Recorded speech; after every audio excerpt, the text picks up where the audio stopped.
Iran के लिए रणनीतिक रूप से सीरिया बेहद ही अहम है।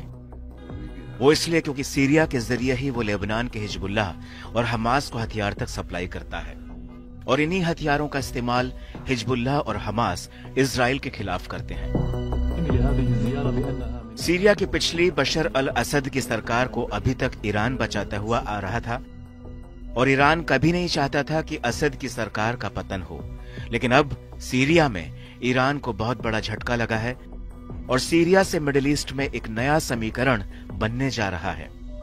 लेकिन इन सब के बीच सीरिया में असद के जाने के बाद पहली बार ईरान के सुप्रीम लीडर अयतुल्लाह खामेनेई जनता के सामने आए और इस दौरान उन्होंने अपने संबोधन में सीरिया को लेकर इजराइल और अमेरिका पर एक बहुत बड़ा आरोप लगाया है।